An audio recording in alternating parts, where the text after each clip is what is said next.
샬롬, 안녕하세요. 지난 한 주는 제가 감기가 걸려서 목소리가 안 나서 못 올려드렸습니다. 아직 조금 상태는 그렇지만 이제 목소리 나오니까 오늘 더 행복해지기 프로젝트 4강 관계에 대해서 말씀드리고 싶습니다. 관계가 행복이다 라고 말할 정도로 행복의 굉장히 중요한 요소가 관계이고요. 또 모든 사람들이 관계 때문에 힘들기도 하고 또 우리가 상처를 받았다 그런 말도 사실은 관계 가운데 일어나는 일이기도 합니다. 그렇다면 우리가 관계 안 하고 혼자 살면 되지 않나 이런 생각하지만 하나님께서는 우리를 원래 관계적인 존재로 사회적인 존재로 이 땅 가운데 만드셨습니다. 왜냐하면 하나님이 관계 속에 존재하시는 분이기 때문입니다. 성부, 성자, 성령, 삼위가 하나로 존재하는 관계의 하나님이 바로 우리가 믿는 하나님이십니다. 따라서 하나님의 형상으로 빚어진 우리들도 홀로 살도록 창조되지 않았겠죠. 그래서 우리는 관계적인 존재고요. 공동체적인 존재입니다. 그러다 보니까 관계 가운데 또는 공동체 가운데서 나하고 힘든 사람도 있고 또 고의가 아니어도 우리는 상처를 주기도 하고 받기도 합니다. 그래서 관계라는 단어는 우리가 살아가는 동안 뗄래야 뗄 수 없는 본질적인 본성의 일부이고요. 우리의 DNA 자체에 관계가 새겨져 있습니다. 우리가 다른 사람들과 관계를 맺는 것은 하나님의 형상을 드러내는 일입니다. 그러다 보니까 성경에서 특히 신약에서는 관계 가운데 우리가 지켜야 할 일들이나 또 우리가 어떻게 해주기를 원하시는 하나님의 말씀이 참 많이 있습니다. 긍정심리학이라는 단어 들어보셨어요? 그 긍정심리학을 말한 마틴 셀리그만이라는 사람이 있는데요. 이 사람은 이렇게 얘기하더라고요. 세상에는 아주 행복한 사람들과 덜 행복한 사람들로 나눌 수 있다. 이 두 그룹의 유일한 차이점은 풍부하고 만족스러운 관계가 있느냐 없느냐에 따라서 덜 행복한 사람, 아주 행복한 사람으로 나뉜다고 합니다. 여러분은 어떠세요? 덜 행복한 사람이세요? 아주 행복한 사람이세요? 관계입니다. 가족이든 친구든 또 직장 동료든 또 교회 안에서든 누군가와 함께 좋은 관계는 우리에게 참 행복한 삶, 더 행복해지기 위한 또 우리의 삶이 풍성해지기 위한 아주 기본적인 조건 같습니다. 더 행복해지려면 그렇다면 관계에 어려움이 있으면 안 되겠죠. 그래서 우리가 관계의 어려움을 해결하는 이번 시간이 됐으면 좋겠습니다. 행복은 관계의 행복과 비례된다. 이렇게 딱 넣어두시면 좋겠습니다. 창세기 2장 18절에는 사람이 혼자 사는 것이 좋지 않다고 할 만큼 하나님은 관계 가운데 있기를 원하십니다. 그런데 관계는 수직적인 관계와 수평적인 관계로 나눌 수 있습니다.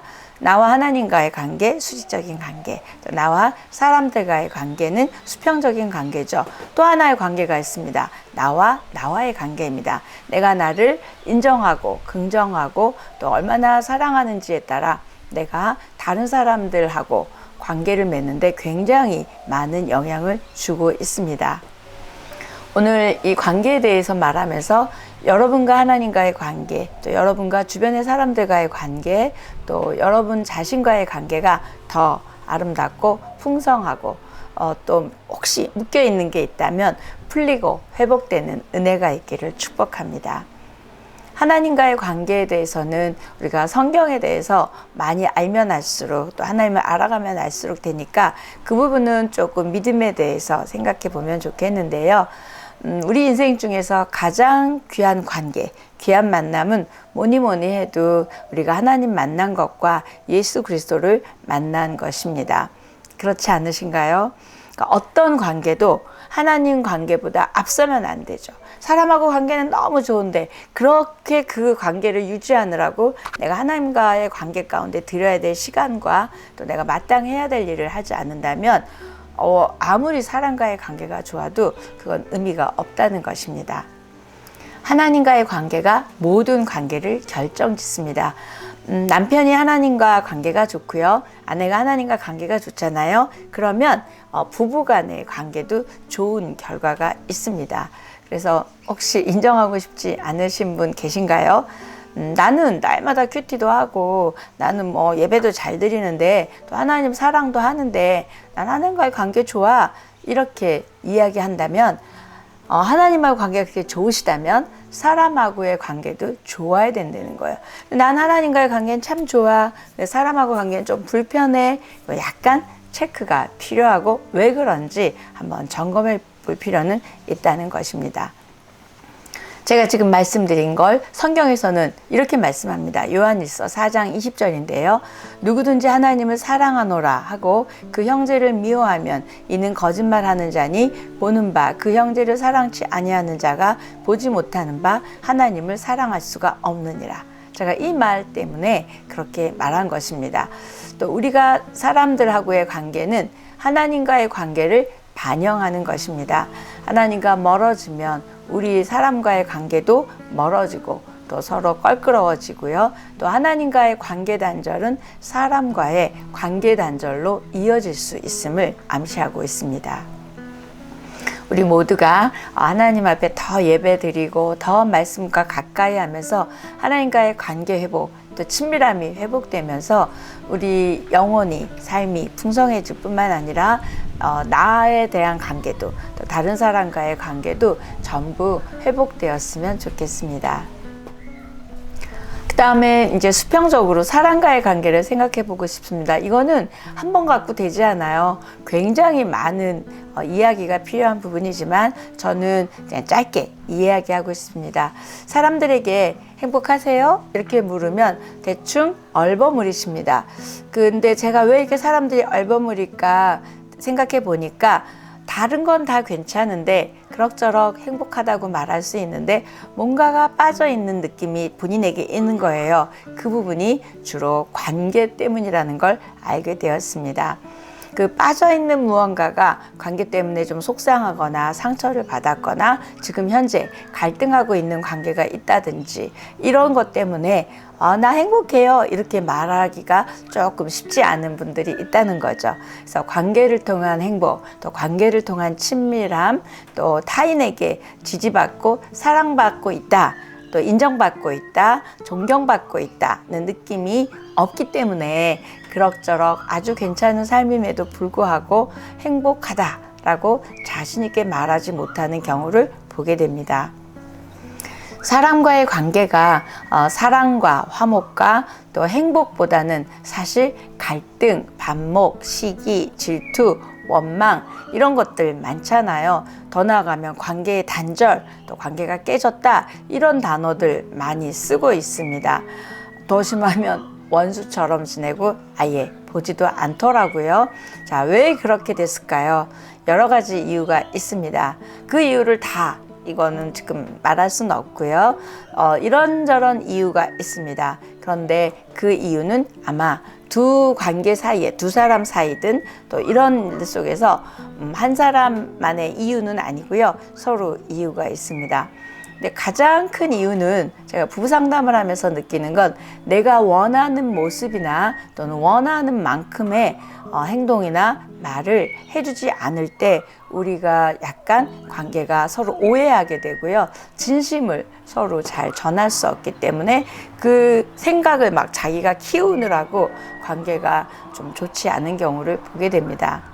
우리 모두는 사랑하고 사랑받아야 될 존재로 이 땅 가운데 하나님이 보내셨습니다.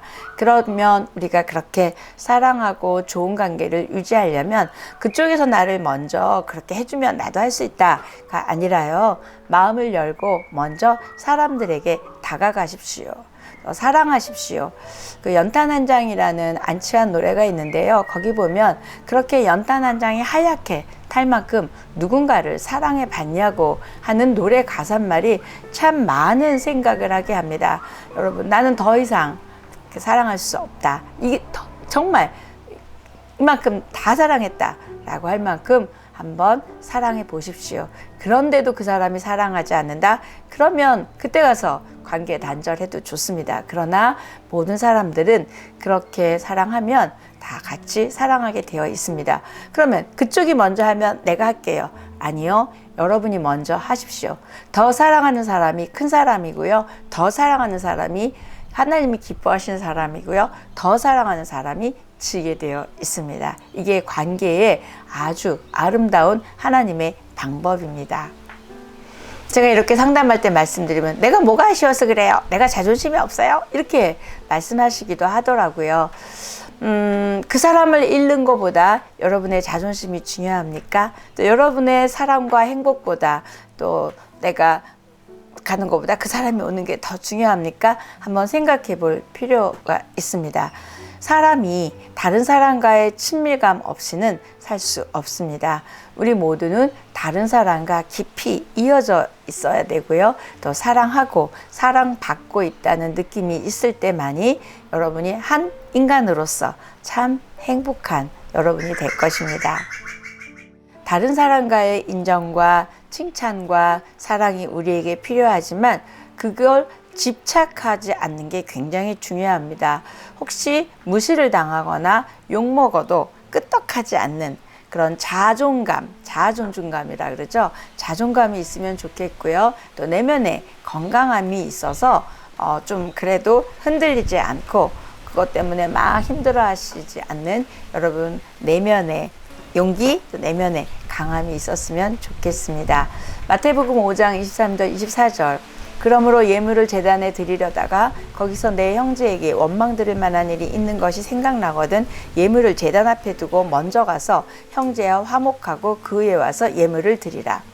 예수님은 예물을 드린다, 예배를 드리는 것보다 사실 형제와의 화목, 관계 가운데 화목이 더 먼저라고 말씀하고 있습니다. 그러나 우리가 화해하는 것, 용서하는 것 쉬운 일 아니지요. 그래도 말씀이 우리에게 명령하시고 우리 하나님이 부탁하시니까 하나님이 원하고 기뻐하시는 일이기 때문에 우리가 성령의 능력으로 도움으로 한번 해보십시오. 여러분 마음 가운데 진정한 평화와 화평이 이루어지는 것을 경험하게 될 줄 믿습니다. 그럴 때 그냥 막 행복이 확 밀려올 거죠. 그렇죠? 좀 전에 마태복음 말씀에 보면 화목하지 않으면 내가 예배를 받지 않겠다 이렇게 말씀도 했지만 사실 누구와 화목하지 않으면 기도가 막히게 됩니다. 그 다음에 축복의 통로가 막히게 되는 것을 보게 되고요. 기쁨도 없고 행복도 없습니다. 그러니 결국 화해에 다가가는 것도 또 용서하는 것도 누구 위한 것일까요? 나를 위한 것입니다. 그래서 내 행복을 위해서 여러분이 하는 것입니다. 억울해하지 마시고요. 자존심 상해하지 마시고요. 다가가십시오. 그럴 때 그 사람이 받아주지 않지만 속으로는 생각할 거예요. 정말 대단하다. 고맙다. 이런 생각 할 거라고 저는 생각합니다. 로마서 12장 16절에서 18절 서로 마음을 같이하며 높은 데 마음을 두지 말고 모든 사람 앞에서 선한 일을 도모하라. 할 수 있거든 너희로서는 모든 사람과 더불어 화목하라. 할 수 있거든 모든 사람과 더불어 화목하래요. 그렇다면 할 수 없을 수도 있다는 거잖아요. 왜 그럴까요? 나는 그렇게 했는데 그쪽에서 안 받아주면 할 수 없는 거죠. 그런데 할 수 있거든 너에게 부탁을 한다. 모든 사람과 더불어 화목하라고 이야기합니다. 또 제가 이 말씀을 생각하면서 우리가 진리를 타협하면서까지 이단하고 화목할 수는 없잖아요. 또 복음을 버리면서까지 또 그들을 맞춰줘 가면서 할 수는 없잖아요. 그래서 할 수 있거든 우리가 할 수 있는 범위 내에서 우리가 최선으로 좋은 관계를 유지하도록 애쓰는 것 하나님이 기뻐하시는 일이고 우리가 더 행복해지는 아주 중요한 요소입니다. 우리는 예수님으로 더불어 하나님과 화목하게 됐고요. 그렇기 때문에 모든 사람들과 화목하게 하는 직분을 주셨다고 고린도후서 5장 18절은 말씀하고 있습니다. 또 마태복음 5장 9절에서도 화평하게 하는 자는 복이 있나니 그들이 하나님의 아들이라 일컬음을 받을 것이며 이때 복이 있나니는 행복하게 될 것이다라는 표현입니다. 그렇다면 이제 우리는 모든 사람과 더불어 어떻게 화목할 수 있을까요? 어떻게 화평할 수 있을까요? 예수님이 우리를 용서해 주시고 우리를 용납해 주신 그 은혜를 통해서 우리가 하나님과 화목하게 된 것처럼 우리도 그렇게 사람들과 잘 지내기 위해서는 아름다운 관계, 성숙한 관계를 하기 위해서는 하나님의 사랑을 받은 자임을 잊지 말아야 될 것 같아요.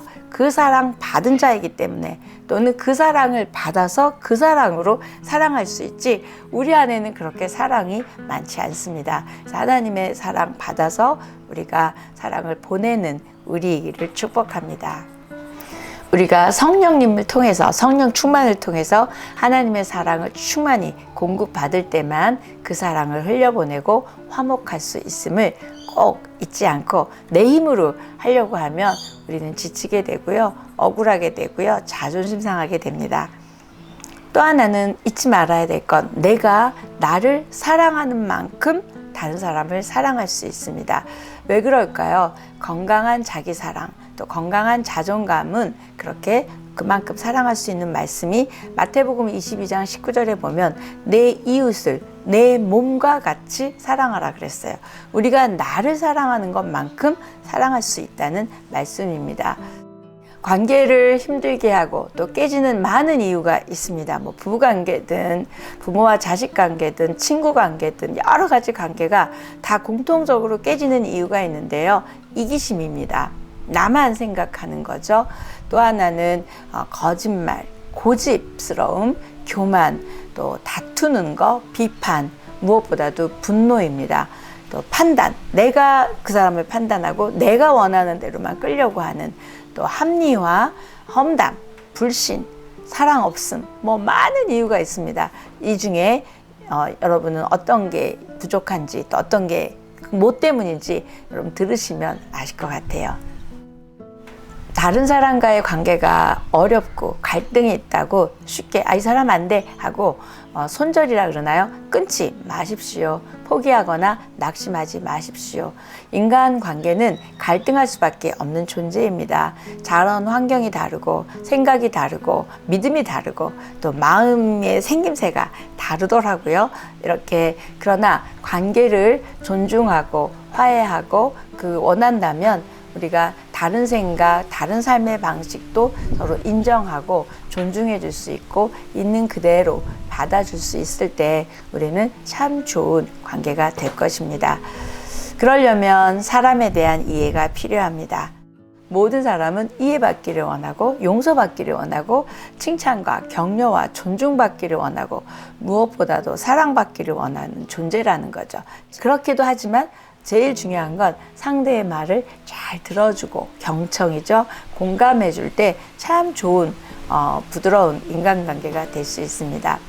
하나님이 우리의 깨진 관계를 회복시키시고 하나님의 그 영광된 자녀로 삼아 주셨듯이 우리가 하나님의 사랑을 실천하고 그 다음에 우리가 용납된 것처럼 우리도 다른 사람과 그도 하나님이 용납한 자이기 때문에 그렇게 행복하게 지냈으면 좋겠습니다. 갈등이 문제가 아니고요. 갈등을 잘 해결하면 됩니다. 그런데 이 갈등을 잘 해결하지 않고 묻어두는 것이 문제입니다. 갈등을 잘 해결하잖아요. 그러면 비온 후에 땅이 굳어진다 그랬나요? 더 친밀한 관계, 더 단단한 관계가 되는 것을 보게 됩니다. 저와 여러분의 모든 관계 가운데 행복한 관계, 깊은 관계, 풍성한 관계, 따뜻한 관계가 되기를 축복합니다. 그렇다면 이 관계 때문에 또 내 옆에 있는 서로 때문에 더 행복해질 것입니다. 더 행복해지는 여러분이 됐으면 좋겠습니다. 오늘 이거 영상 보시고 나면요, 가까운 사람들에게 또는 뭐 배우자나 친구들에게 감사 편지나 문자를 한번 보내보십시오. 이모티콘 띡 날리지 마시고요. 한번 문자 보내보십시오. 당신이 있어서 행복합니다. 당신을 사랑합니다. 라고 문자 해보십시오. 저도 해보겠습니다. 여러분의 관계 가운데 기름 부으심이 넘치기를 축복합니다. 여러분 사랑합니다. 오늘 여기까지 하겠습니다.